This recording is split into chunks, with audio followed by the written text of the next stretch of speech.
was convicted. I want to welcome you to our November council meeting and ask that you please rise. But this evening, I know that we typically reflect upon our soldiers and sailors that are serving in harm's way and have made the ultimate sacrifice, as well as our police. But this evening, if you could give a moment of thought to the victims of the Paris terrorist attack, I think it would be appropriate.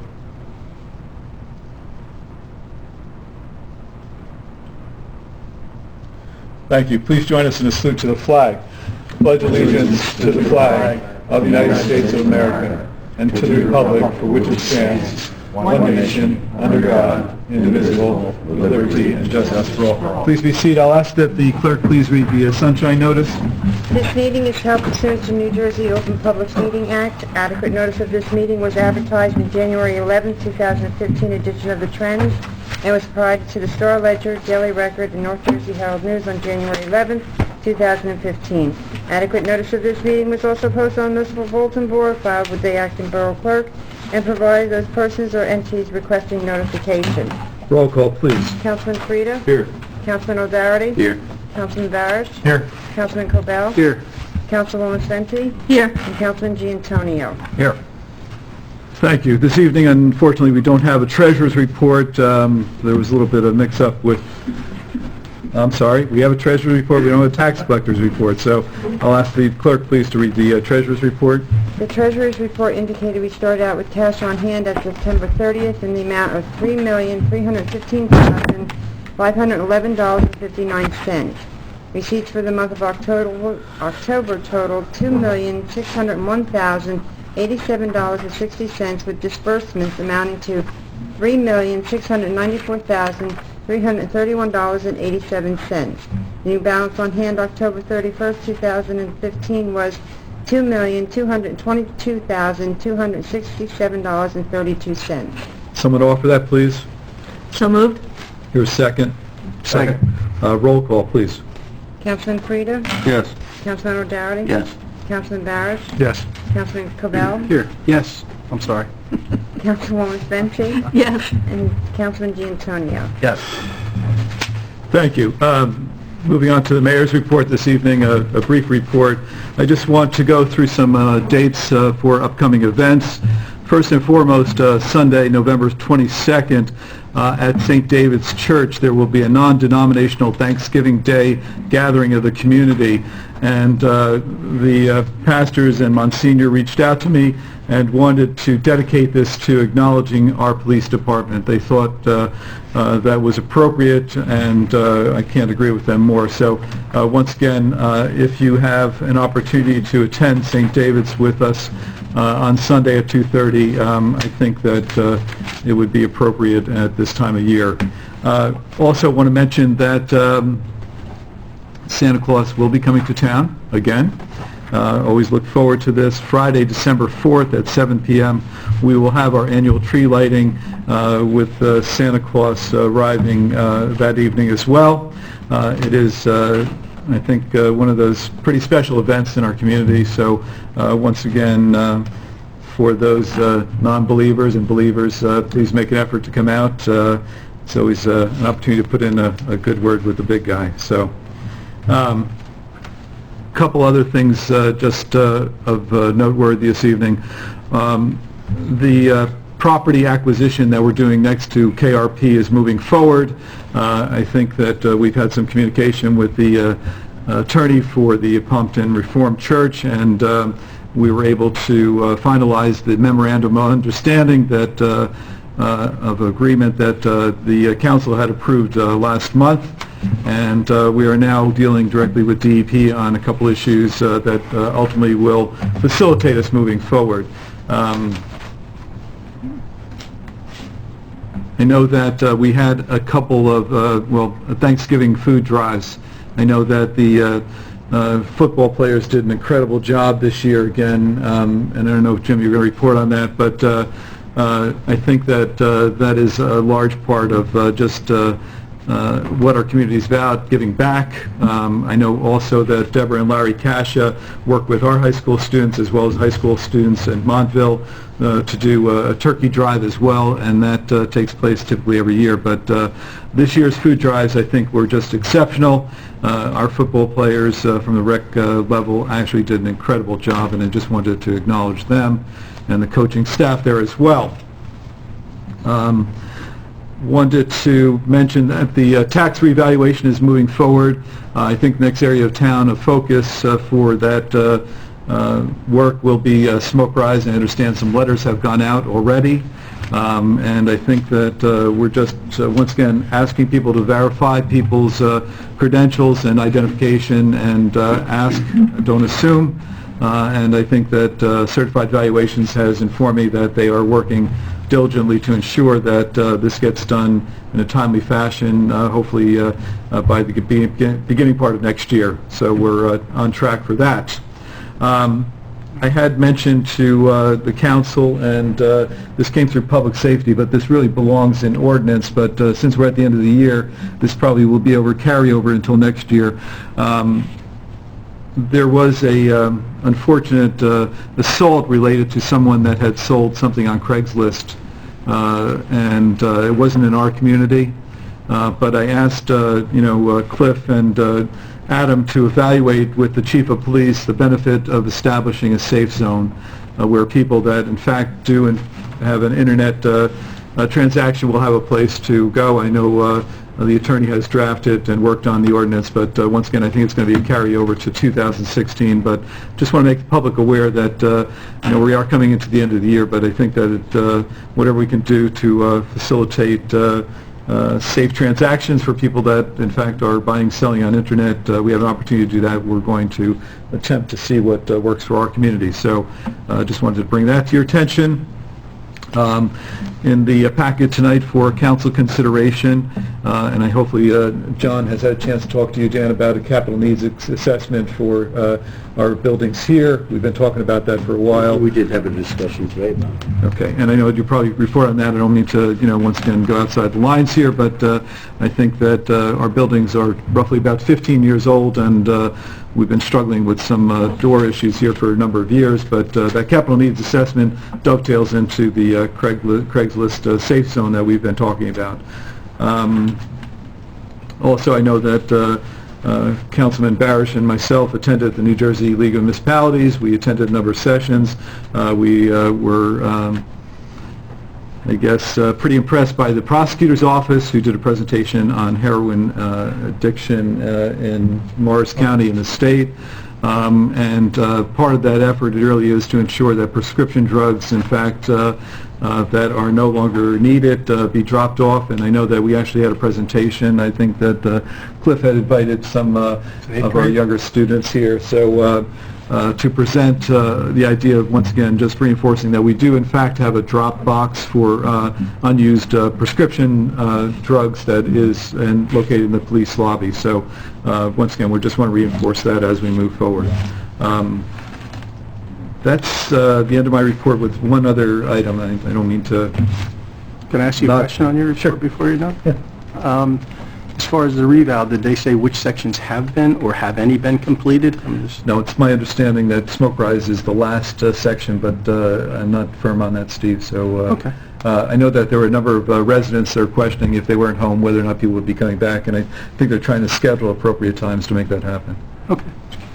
I would be remiss if I didn't read a letter from our construction official, Dan Hagberg, addressed to me. Mayor, this office would like to express its appreciation for the Kinnelon Police Department for their cooperation in the Kinnelon Mall remodeling of the Marshall store. Chief Schwartz, Lieutenant Napolitano, and Sergeant Cifelli were instrumental in the review and reconfiguration of the traffic realignment at the mall so that work could progress. He says progress safely for the tenants, patrons, and pedestrians, and work could proceed expeditiously. This office would like to commend these officers for making themselves available for the meetings and inspecting the work related to the fencing and traffic. Their cooperation will ensure that the work will proceed in a safe and secure manner for the general public and the residents of Kinnelon. I think it's telling that our officers, once again, continue to act with extreme professionalism, and a lot gets done that sometimes just doesn't get acknowledged. So I did want to read that into the record. And that's the end of my report, so now we'll move on to Recreation. Councilman Frida. Thank you, Mayor. Winter registrations are in full swing. Right now, it's you will be charged a late fee for registration, but you can still register for all winter sports. Tickets, as you've seen on the sign out front, for A Christmas Story is being sold through the rec department. It's a 1:30 matinee show on December 20th. Our field behind Town Hall, Muni Field, it's in perfect shape. The roots are exceptionally strong. The field has had all maintenance ready to go into the winter. We've done core aeration, dragging, and we're ready for the winter with the field. So, and the irrigation system has also been winterized, so there won't be any problems. And so that was taken care of.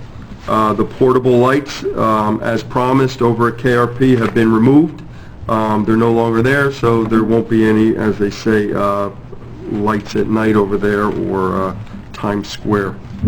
The football team, as the mayor said, did a fantastic job. We want to thank them for, I want to say they probably donated over 60 full bags of grocery out there. I mean, there was probably more. I remember walking in and I saw 20 here, 20 there. They were parked all the way down to the court system, so great job, and I love the fact that they were in green Kinnelon bags, so a lot of pride there, so thank you to the football program. All sports are over. The flag championship is done. The soccer championships are done. Great time this year. All the soccer teams were represented by some great teams, and it went on to just have a real good season. Great referees. I want to thank them as well. Melanie's talking about doing some possible ski trips for the winter up to like Hunter Mountain for the day, so we're excited about that. And as you know, the Rec Commission is in the process of considering some new Rec Commissioner, and they will make that recommendation to the mayor and also the council. And I guess that's the end of my report, Mayor. Thank you. Thank you so much, Jim. Now moving on to Public Works and Utilities. Council President O'Doherty. Thank you, Mayor. First, I'd like to report that our construction has come along a little slowly, and we're still having some issues on the construction. The check was issued last week to the contractor. We've been waiting on the plumber. We're trying to get some gas lines installed to beat the winter because we have two vehicles that need to go indoors that have water on board. That's the jet vac and the sweeper, so we might have to ask the fire company and over at Fire Company 2 if we can at least move the jet vac into that facility if we see that it's going to go below freezing at night. So far we've been very lucky. They're supposed to have the gas lines done by next week with PSE&G installing it by Thanksgiving, hopefully. But the gas lines I checked today and walked through it, they're still not completely installed. The DPW, though, we've been doing good. We got Christmas lights up before Thanksgiving. They've been working on that. We borrowed the Bloomingdale truck, the lift truck, to assist us in doing that project. We've also been working on fields for this weekend because we have some games this weekend down behind Municipal Field. There's a couple of games on Saturday, so we're working on the fields. We've still been vacuuming leaves. We also installed four-way stop signs at the two intersections at Kinnelon Road and Maple Lake Road and Ricker Road. They're fold-down signs if you see them on the intersections. And this way, when the power goes out, the police department go out, unlock the signs, and stand them up. It'll be a four-way stop sign, hopefully preventing accidents in the event that the power goes out, which does happen in Kinnelon once in a while. Also, we're going to be awarding the boiler contract, which is under the bid threshold for the Lake Hall Museum. As you know, there was some issues with that boiler, major issues with the solder melting and stuff, so the bid came in under the bid threshold, so it's approximately $13,000 to replace the pipes and all the thermostats and everything else that's happening with that boiler. So that's going to be done. And as you mentioned, Mayor, about the assessment for future of Kinnelon in the buildings. We've only got the one bid. I had asked John to try to get 3 bids. He reached out to certain architects and tried to get the architects to do it. And they keep coming back, well, you have an architect on site, why don't you have him do it? Of course, they don't want to bid it because they feel they lost the project here. So that's understandable. But we did get a breakdown on analysis from our Ken Fox architectural firm. And that was his review was $4,500 for the review of all our buildings. The structural engineer hourly if required, mechanical engineer, we need $3,500, and a cost estimator for $2,200. As you know, the buildings were constructed in 2000. A year later, none of the HVAC systems worked here, as you know. There's still issues with that. The one in this building was piped in wrong, with the cold air instead of the hot air was piped through the boiler, so it rots out because they're using, instead of using the warm air from the boiler, it's using the cold outside air, which condensates, which helps to rot the system. We just had a $3,000 repair on the 2 systems, one for the library and one for here, that we just paid. So it is important that we do hire the architect to see if we have to replace systems or what has to be done for the future for the borough, so that we have a cost estimate so we can build it into budgets in the coming years. And that's the end of my report, Mayor. Dan, I just want to take a minute to acknowledge you. It's November 19th, and we haven't had any snow coming into the fall this year, so you're doing a great job. Thank you. Don't stop, Thank okay? Thank you so much. Now moving on to Public Safety and Technology, Councilman Barish. Thank you, Mayor. Some more good news and kind words for our police department. Officer Padalita was recognized by the AAA Community Traffic Safety Awards Program.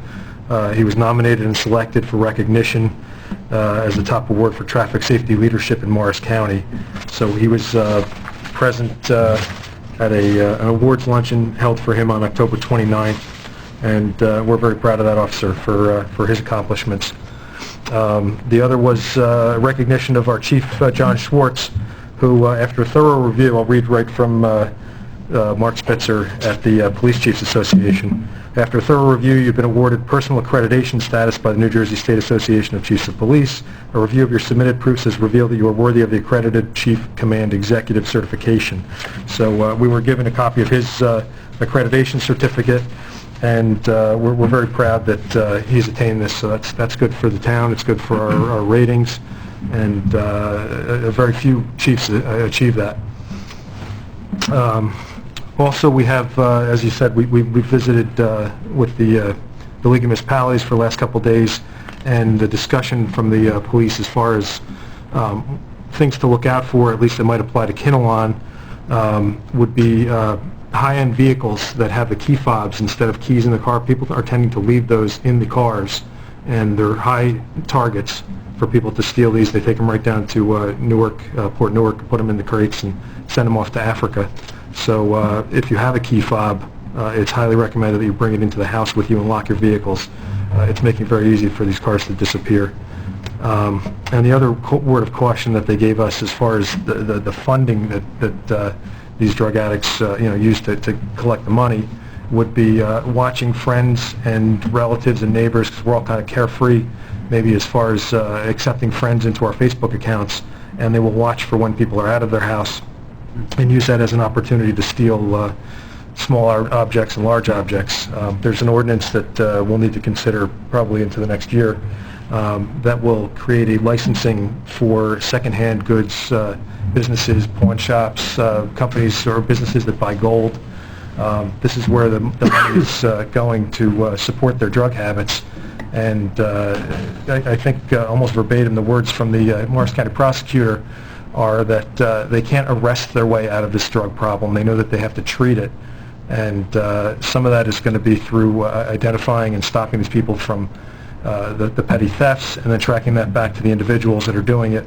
And then they hope that this database that they're going to create through this licensing and reporting requirements will help make a dent in that.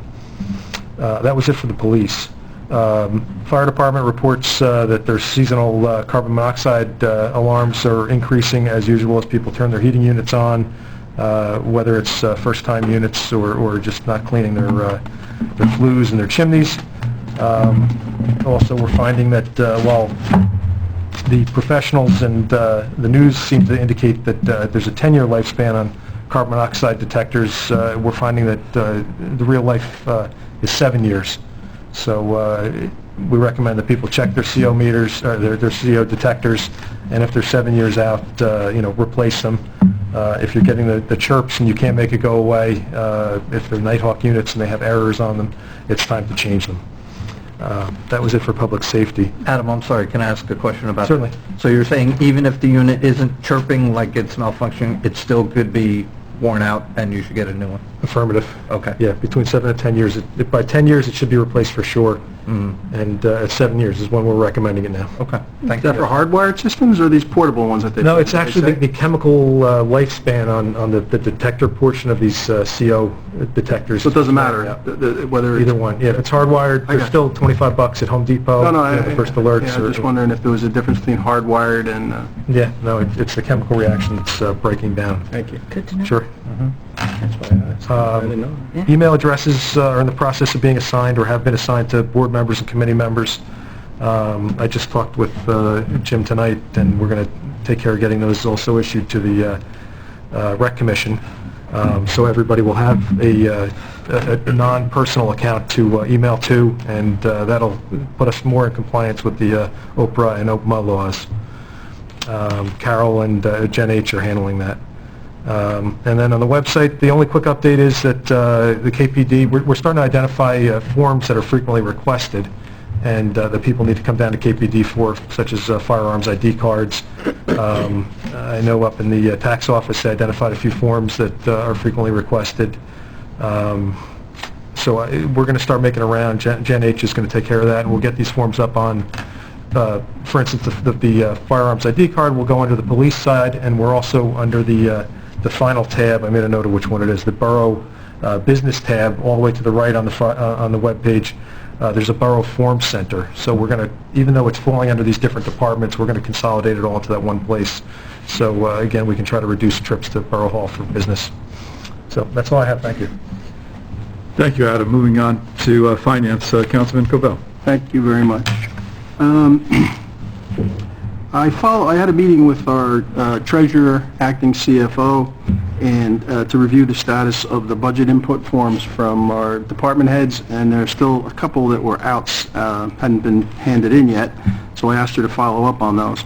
But I think more importantly, went over a list of tasks that I think Cliff read my report at the workshop, as I couldn't be there. And there are certain tasks that have to be done before we can put a budget together, and I don't want to wait any longer than we have to do that.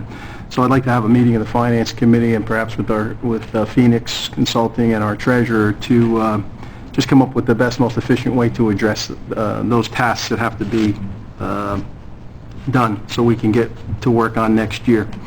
Also, I guess we'll be looking for guidance after reporting on the Faison Lakes request. I think my understanding is that the governing body's in favor of going forward with that. Once again, I wasn't at the meeting, but then we'll just have to look to the state of New Jersey at Mr. Medeo's recommendation to see if what we want to do, there are no legal impediments with the state being the primary lender and us being a co-borrower. Same thing although it's a bit of a different situation with the Girl Scouts letter of credit. I think that has a periodic provision where the letter of credit can be adjusted to the face amount of the loan. So I think that kind of takes care of itself. Steve, can I interject for a second? At the meeting, at the workshop last week, I had advised that I would contact Faison Lakes President Jim Jacobus because our recommendation was that the Faison Lakes administration reach out to the state to try and modify the contract. Okay. Jim had not been returning my emails or calls, which was unusual. I find out he's got pneumonia. Okay. So he's been out for the count for the past week. Okay. But he is aware of the situation. I spoke to his wife. She relayed the message to him on his bed. So they understand the situation, and they will be researching that. Okay. The only thing, whatever they do, I think our attorney is going to have to agree that I told him to contact Mark Excellent. and to Okay. discuss it with him. if he doesn't get back to us, I think originally Mr. Luisi brought it to my attention and laid out all the statistics and everything, so if the president can't do it, maybe we'll reach out to Okay. Bill and let him bring it to Basin Lakes. Let's see, Basin Lakes. Lastly, I have a schedule of transfers. It's November, so we can make transfers for our budget, and right now it looks like the treasurer is going to request or has requested taking $70,500 from group insurance and applying it to telephone, $5,500, DPW O&E, $20,000, solid waste O&E, $10,000, and police salary and wages, $35,000. I don't think I missed anything. Oh, that's the end of my report. Thank you. Thank you, Steve. Under Finance this evening, though, I just want to dovetail into the Chair's report. For those of you that are familiar with the Affordable Care Act, there are filing requirements that are onerous, needless to say. So we are going to be faced with filing IRS Forms 1094 and 1095, and 18,000 IRS agents are going to help us out with that, I'm sure. But seriously, this is such a bureaucratic challenge, and especially since we're so thinly staffed, we're going to have to discuss dedicating resources to that end. Municipalities are not exempt, and that came out of one of the sessions I attended in Atlantic City this week as well. So we'll be discussing that at our work session, and those forms have to go out to individuals beginning part of... Did they mention using the payroll companies at the league? Because I think most of my clients are looking to their payroll providers. I know that ADP has a module, but that in of itself may in fact not be adequate. I think there's a lot of data input that we're going to have to do to identify who became eligible when, and even the part-time people will have to receive the 1094 form. So Thank you, Mr. actually went to I went to a webinar that was, like I said, disheartening, but we'll get it done. But once again, I just want to tell you that we just have an exceptional staff here, and once again, we're going to have to identify some resources to work forward on the Affordable Care Act reporting. So, thank you, Steve. Now moving on to coordinating in open space, Councilwoman Senti. Thank you, Mayor. The Board of Adjustment this month welcomed and swore in new member Karen D'Amico. For the Board of Education, just a quick update. The schools have used in previous years a notification service known as TextCaster, and they are in the process of moving to a new service called School Messenger. The TextCaster allowed any resident to sign up for alerts from the school, whether it be all the alerts about school buses, about this, that, or the other thing, or major issues that are going on in the schools, what they call emergent situations. I've been in contact with Superintendent DiGiuseppe regarding the service and asked if the mayor, council, borough staff, OEM officials, and individuals who actually work in the schools and after-school programs who do not have children in the school system, if they could sign up for this service. And the new service only allows parents with children to sign up for it. So they've made an exception for the mayor and council and various staff members so that we can sign up and at least get information about school systems and things that are going on in the schools. As regards the artificial turf, through several emails from DEP via Mazer Engineering, I reported last week that the wetland line was approved by New Jersey DEP Environmental Department with the following conditions. New Jersey DEP has requested a revised plan that shows the expansion of the compensation mitigation area. They want to see some native planting in that area and signage that will be deed restricted, and it will the area is not to be mowed or maintained. It is to be left natural. The transition area, there are two different opinions on this. I had reached out to our Land Conservancy professional for some clarification on it. She reported that they felt a flood hazard permit, area permits, which is still under review by DEP, may be required. This would be required if the drainage area to the ditch is greater than 50 acres, which is felt to be the case. This will be another permit that will have to be submitted and approved prior to any construction. But per Mazer Engineering said no, the DEP has deemed the Kinnelon roadside ditch/swale as man-made and has not taken exceptions to our FHA flood evaluation approximation method, and didn't feel that a flood hazard area permit would be required. Also, New Jersey DEP has noted red matter in the roadside swale or ditch. This is a result of the crumbling track, and they have concerns regarding the crumb rubber and the proposed turf field. They have strongly suggested, but as yet have not required, that an inline storm scepter be designed and installed at the site. This would be a concrete manhole type of structure that would remove suspended sediment, free oils, floatables, and other pollutants. Pre-treatment of the runoff is also suggested but not required, along with a maintenance plan to ensure that it will be maintained in perpetuity. I think I said that right. Concerns with that are where the storm scepter will be placed, what will the additional cost of that project be, what maintenance costs to remove the material on a periodic basis would be, where will the removed material be disposed, and what is the cost of that disposal. Who will be responsible for maintaining the storm scepter, us or the Board of Ed? New Jersey DEP is currently in the process of reviewing the stormwater plan. There will most likely be additional revisions that will have to be made. Also a note, as of today, the borough still has not received any plans as regards this project. Library Board of Trustees, they are in the process of completing their annual budget and also their 1-3-5-year capital improvement plan for the library building. The haunted Halloween that they had a few weeks ago was a huge success. Close to 750 people attended. Next year they plan to have an even bigger and better event. They've also been asked by the West Milford Library to advertise in their library next year. Library programs continue to show great success, with many, if not all, resulting in wait lists. Future programs have been booked through the end of February 2016, and information can be found on the library's website. Be sure to check these programs out and sign up early.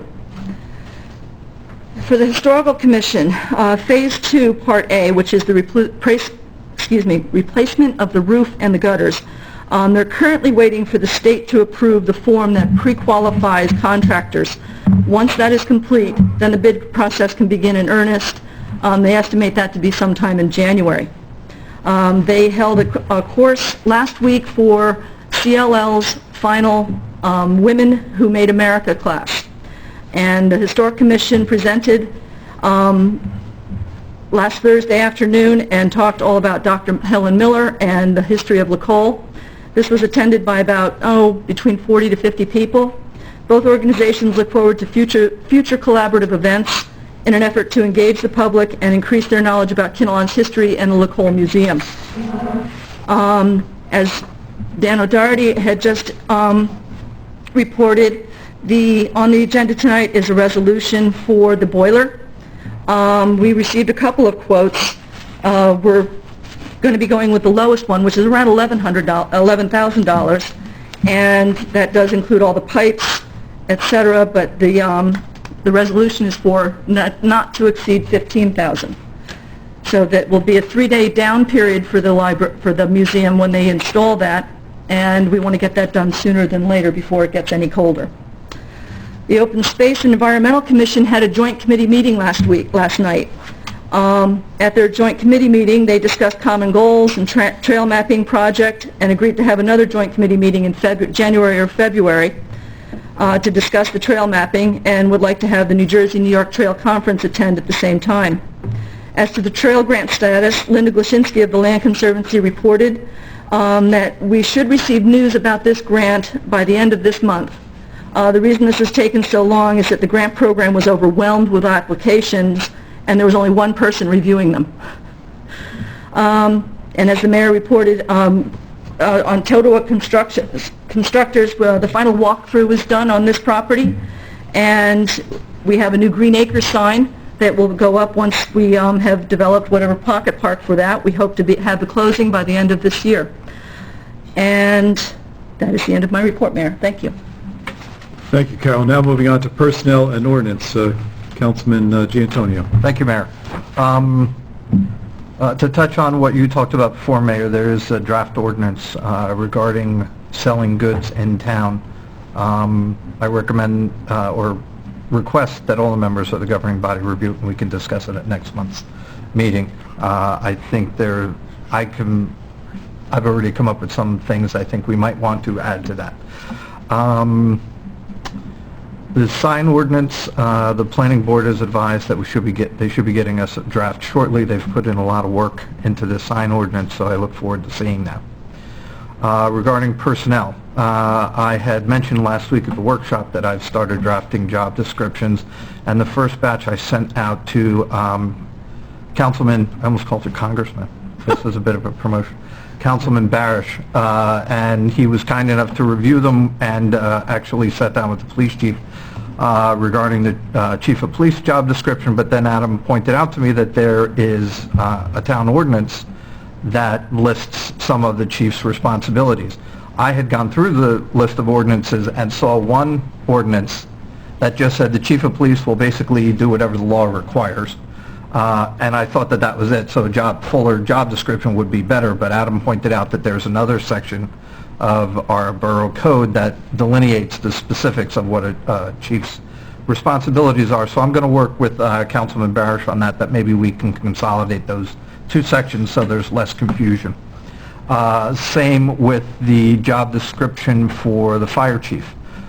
In the section of our code, there's a number of sections that say the chief can do this, chief can do that, but there's no one section delineating with specificity each and every responsibility that a chief should have. So again, I'm going to discuss that with Councilman Barish and see if he can recommend one way or the other, whether we should keep it as is or revise it and have that as a job description for the chief as its own separate section of the code.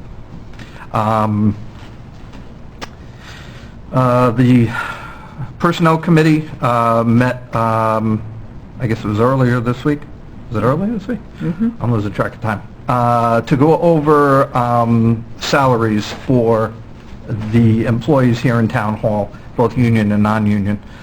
We made a great deal of progress. We had done a survey of local municipalities of what they're paying similar or related positions.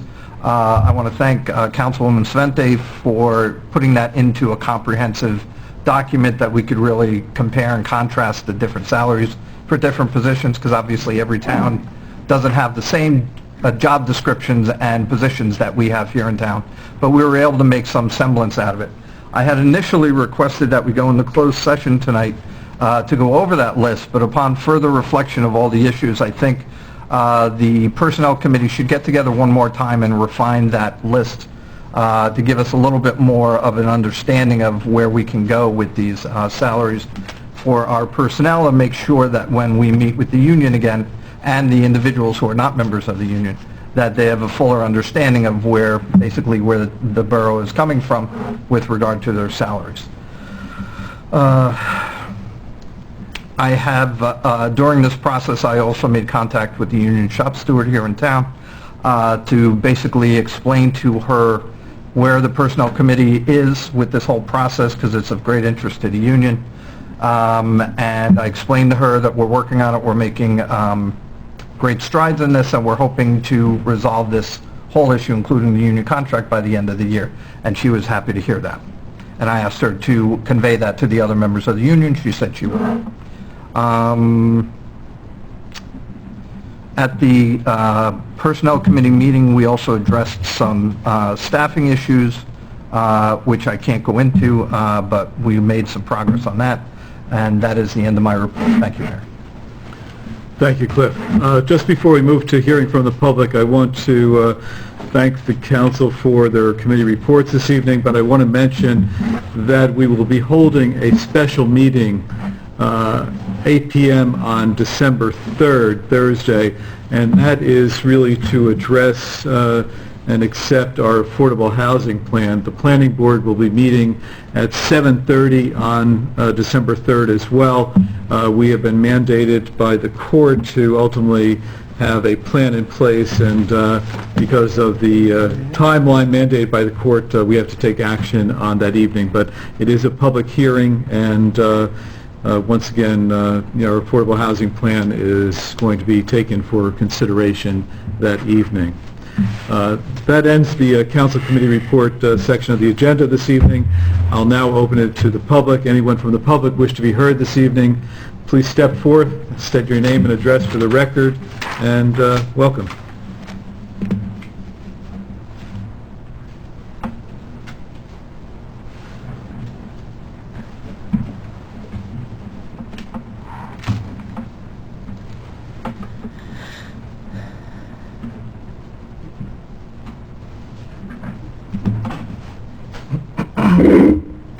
Hi, Richard Werner, 1 Chilhowie Drive. I think the first question would go to the mayor.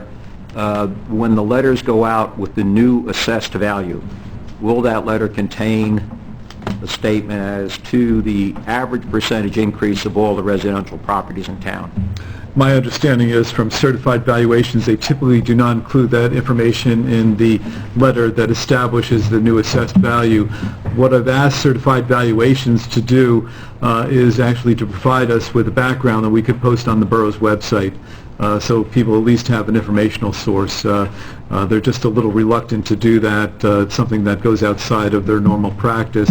But I think it's important that the public understand, on average, what's occurring throughout the borough and how their valuation ultimately is affected in relationship to what's happening townwide. And hopefully that addresses your question. Okay. That'll be broken up by the various categories of property, right? That's Not my- just a lump sum or one percentage. That's my hope, and I think that, the more information we can provide to the public, I think the better understanding there will be of the, the process and the determination. All right, a comment perhaps sarcastic about the new notification system being adopted by the Board of Ed. Does that mean that since a person doesn't have kids or doesn't have kids in the system, we don't have to pay school property as school taxes? I don't think so. So it's an absurd system that they're adopting. Anyhow, third question, where do we stand with the hiring of a certified CMFO, I believe is the acronym? We've made great progress, and I think in addressing our staffing needs here, we've used Phoenix, and good news is that the cap that we put on their services actually came in significantly less. At least that's what they indicate, but I think that in talking to the finance chair, we understand what the challenges were. We're close. Do we have a person? We're close. Okay. Okay? Good. Thank you. Okay.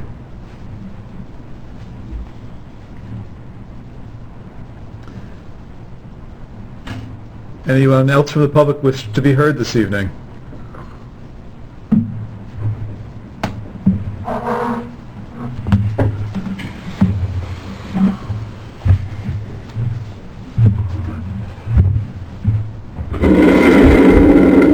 Good evening, Randall Charles, 69 Green Hill Road. Wisconsin and the Upper Peninsula received snow alerts tonight. They're getting snow after the other Rockies were hammered yesterday, which leads us to the big question. Dan, you said it's going slow. Is there an anticipated date when the final inspections will be completed in the DPW building and we'll be able to get our equipment inside? Any approximation? First week in December, we're pushing for. So that brings us to about The old what? system. So we're behind. Behind 6 weeks. I know there was some discussion on this. Is the council going to move forward? Is there any penalty that's going to be applied to this contractor since they've missed the date? There are penalties incurred by them missing the dates in the contract. But they will be enforced. We have assurances, Absolutely. Mark, from the borough attorney, they will be in... Given any such assurance, right? There'll be So then- Determination, no, not so then, just your question. It'll be in the determination of the council what steps they take to enforce various contractual provisions. That's all I'm asking, is that the council moves forward, because this affects all of us. All of us. Because that leads to the next question. Since we have to protect our equipment, how do we do with the salt purchases? Are we able to make our salt purchases? The salt purchases are going forward as planned. And how much more is that costing us versus not purchasing it sooner? Not costing us any more. Oh, I find that hard to believe. So we're behind 6 weeks, and we understand that there were some other problems in the last 2 weeks over there in the construction. Any There's, construction project, there's going to be issues. well, I understand there were some issues with the windows going in, Yes, there were. correct? And I think to bring everybody up to speed on that, what were the problems with the windows? The windows were undersized from what was specified, and the contractor tried to put in windows that weren't to the width that was specified by the drawings. So the contractor is rectifying the condition along with Pella Windows, who Pella's supplying the windows, and they're manufacturing new windows. So we have these windows coming out? No, the windows that are in the old structure are the correct windows. These are the windows that are going into To the new structure. Correct. So the new structure windows are coming out? The new structure windows that were installed temporarily in the rear of the section are coming out. There aren't any others that are installed because the contractor put them in so we could review them. They were reviewed by myself, the architect, and the superintendent, deemed to be not Compliant? appliant, and therefore, Thank you. I think contractor was that's, sold. I think that's Change the great windows. that they were caught, because I think that's a real, that's a major issue. We're 6 weeks behind. It's not your fault, we're 6 weeks behind. Mother Nature's starting to ramp up. We need the equipment in there. And the contractor has to be held accountable. I'll be more than happy to help write a letter so they don't get a reference from the borough, if you need a hand, because they should not get a reference from the borough because of their future work. I think this is a major issue. We're building a garage, we're not building a Taj Mahal. It's a different issue. And that's all I have. Thank you. Thank you. Anyone else from the public wish to be heard this evening? If not, I'll close the meeting to the public and now move on to the consent agenda. And I would like to... Bills. Thank you. I'm in a hurry again It would help the budget if we skip those. You know, If we skip those, we could help the budget. yeah, we could. I need a motion to approve the payment of the bills for the November 19th list. I'll make the as motion. presented. I need a second. Second. Roll call, please. Councilman Frida? Yes. Councilman Doherty? Yes. Councilman Barrett? Yes. Councilman Covell? Yes. Councilwoman Spencer? Yes. Councilman Gianantonio? Yes. Now, moving on to the consent agenda, I would like to read into the record the Thanksgiving Day proclamation. I think as a community, we have a lot to be thankful for, and once again, I don't know if the words really capture ultimately, just how exceptional and special Kinnelon is. Whereas more than 300 years ago in 1621, the Wampanoag tribe and the Pilgrims celebrated their first harvest to give thanks. And whereas Thanksgiving offers each of us the chance to count our blessings, the freedoms we enjoy, and the time that we spend with loved ones, and the brave men and women who defend our nation at home and abroad.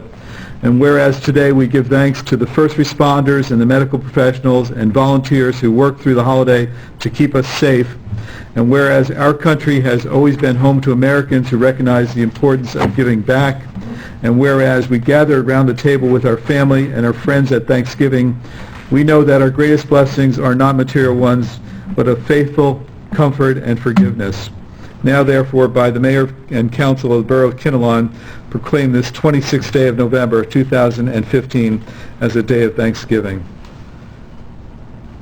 Are there any items on the consent agenda that anyone from the dais would like to discuss at this particular point in time? If not, I will ask for a motion to approve the consent agenda, items A through I. I'll make that motion. Your second. Second. Roll call, please. Councilman Frida? Yes. Councilman O'Dowd? Yes. Councilman Barrett? Yes. Councilman Covell? Yes. Councilwoman Spencer? Yes. And Councilman Gianantonio? Yes. Thank you. This evening, I do not believe that there's any old business to come before the mayor and council. Moving on to new business, the facilities review for the Kinnelon Borough Hall and Library. I'll defer to Councilwoman Spenty and Councilman O'Doherty on the proposal from Fox Architect architectural design. I think, Dan, you discussed this earlier, but I don't know if you have any additional comments or information to bring before the balance of the council. Well, it's something that you and I discussed initially, Mayor, that we felt that this was extremely necessary for our facilities here in the borough, that we have a plan going forward for expenditures and the dollars. And we don't know how much it's going to cost us to bring some of the things that are deteriorating in the borough up to standard. So therefore, this Fox Architectural Design for their facilities review, I think is definitely necessary that you have a plan going forward so that you can expend the dollars accordingly over the next few years. We know where we're at and what we have to do each year in order to maintain the borough. And I think it's an excellent point, Dan. The proposal as outlined is an assessment for the next 1, 5, and 10-year maintenance projects. So this is just not one look and see and done. So I think it's imperative that, once again, we have a capital plan in for our library building in this building. Carol or Steve, any other comments about the proposal I set forth? Only that for the library, I know the director, Sam Farrow, has been working with the trustees and putting together a list. We had our meeting with them on the first Tuesday of this month, and we had given them a deadline of December 1st. He's working diligently on that. He may not have exact costs, but he will have a list, and I will follow up with him on that first thing tomorrow morning. Great. It would seem likely we're going to have the report in time for the budget, so we'll have some accurate planning numbers as far as that. I think that's the intent. So, any other comments or questions about the proposal from Fox Architectural Design to do a facility review for Kinnelon Borough Hall and Library? If not, I will ask that someone offer that with the understanding that the project fees are as outlined by Mr. O'Doherty. Architectural review, $4,500. Structural engineer, hourly if required. Mechanical engineer, $3,500. And cost estimator of $2,200. Someone offer that, please? I offer. So moved. I already have a motion and a second, all in one fell swoop. Roll call, please. Councilman Frida? Yes. Councilman O'Doherty? Yes. Councilman Barris? Absolutely. Councilman Cobell? Yes. Councilwoman Senti? Yes. And Councilman Giantonio? Yes. Thank you. This evening, we have an investment officer's report, but as I reported earlier, the tax collector's report is not being presented this evening, but we will do so next month. Investments officer's report, a total of $381.44 was earned in interest for the month of October 2015. I'll ask the acting clerk to file that as read. Now move on to the payment of the district school tax, $2,959,450.83. So moved. Your second. Second. I have a motion and second. Roll call, please. Councilman Frida? Yes. Councilman O'Doherty? Yes. Councilman Barris? Yes. Councilman Cobell? Yes. Councilwoman Senti? Yes. Councilman Giantonio? Yes. Thank you. I know, as touched upon by Councilman Giantonio, I think the Personnel Committee is continuing its work with the union, and I know that there was a previous request to potentially go into close, but we are in fact going to address that at the committee level, and also we do have one grievance that I think Councilman O'Doherty is going to share with the balance of the council, but I don't know if there's a need to go into closed. I don't think there's a need for that. Okay, so having acknowledged those two, I don't think there's any other business to go into close at this particular point in time. I want to thank the public for the short meeting this evening. We're thankful about that. Thanksgiving. So we do appreciate Thanksgiving, that. yeah. So I will ask for a motion to adjourn. So moved. Second. All in favor? Aye. Opposed? Aye. We are adjourned. Thank you so much.